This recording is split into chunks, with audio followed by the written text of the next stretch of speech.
Hi, my name is Paul Van Dyck, and I am here to talk about the Nisei and the Narnauks, which is a show that's going on right now at the Montreal Arts Intercultural. The play is about a young Japanese girl in World War II who gets put in an internment camp out in British Columbia and gets separated from her grandmother, so she decides to leave this internment camp and go in search of her grandmother. And once she leaves, it becomes this kind of Alice in Wonderland puppet story in which she meets these Narnauk characters, these spiritual animals, and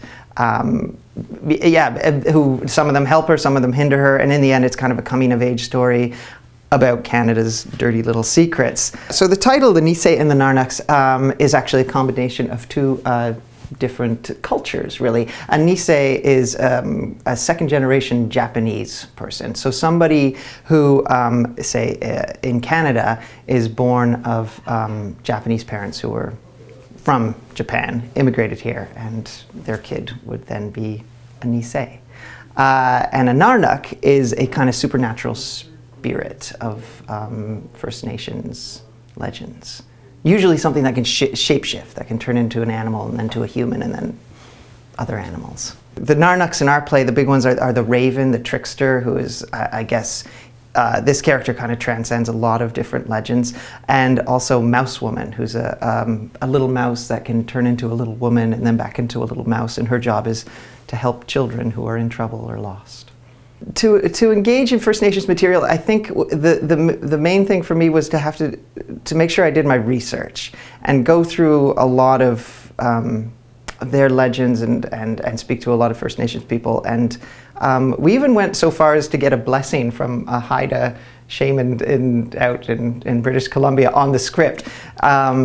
So it was, I think it was something that I wanted to do justice to. With this particular story, there's a juxtaposition of two cultures that don't necessarily mix. And as I was doing research about this time period and reading a lot of different stories and manuscripts about it, there were a few that kind of caught my attention, and one of them was a story about the coyote who ends up getting involved in the relocation of the Japanese and selling off their stuff and buying their stuff and saying, oh, I can buy a truck for $50, what a deal.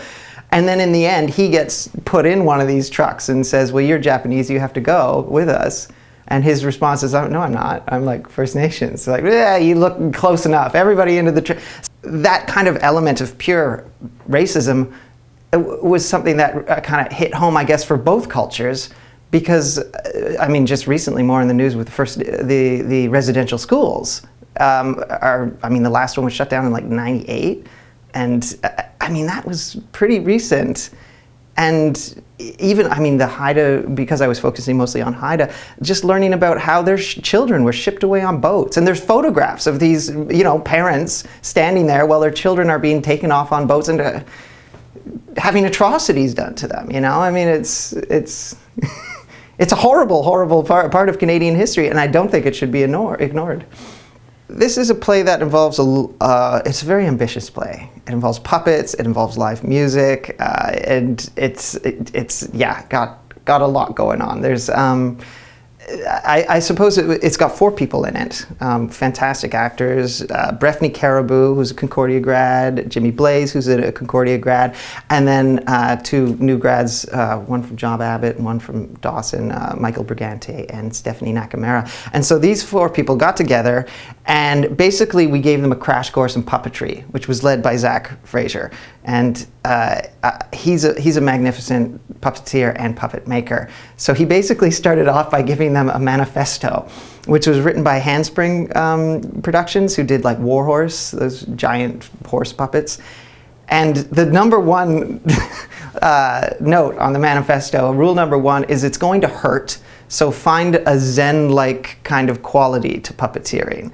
Basically, it's about finding yourself in these horribly contorted positions, and your hands are being held up for extraordinarily long times.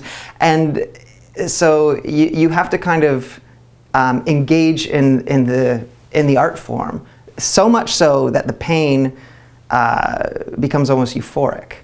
Otherwise, you're never going to get through it. You won't get through a show. And I've spoken to puppeteers since then. I had a friend who worked for Canadian Sesame Street, and I was like, is this true? And he says, oh my God, yeah.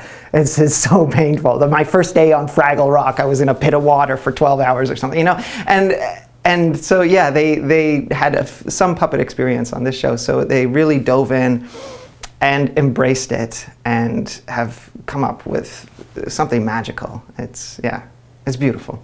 But a lot of people don't even know that these internment camps happened. So it seemed to me that it was sort of a necessary education to let people know about this and remind them about it, because the people who went through it, most of them are gone now, and the ones who are still here are very elderly, and they were little kids when it happened. So it has at this point it has a chance to kind of disappear, and I think not too many people would be too disappointed about that. It's sort of like they want to brush this thing under the rug. They didn't really, at least in my school, that I never got taught this in school. It was because of David Suzuki that I guess I heard about it, because he went through it when he was a kid, and he's a celebrity. But if it wasn't for him, I don't know where I would have found out about it. Eventually, I had a housemate who was Japanese, and his mother had gone through it, and I talked to her quite a bit about it. And then I had some more friends you find out, oh my gosh, so your parents went, or your grandparents went through this, and hearing these stories that you think this happened here in Canada, a country that's supposed to be so multicultural and moral, I guess, ethical, and yet this was purely based on racism. It was proven that these people weren't spies for the Japanese army, and yet they had all of their belongings taken away. They were removed from their home, and by the end of the war, most of them were either deported, but they were not allowed to go back to their homes. It wasn't until 40 years later that they got an apology and a compensation that would never amount to the amount that was taken from them. It was Brian Mulroney's Conservative government that finally said, sorry, here's $21,000. Are we cool? And some of them were like, thank you, I'm glad to get this.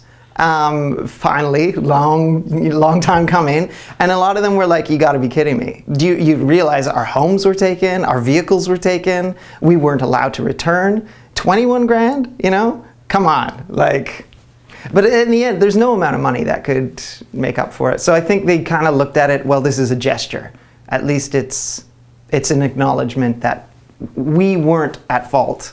It was the government.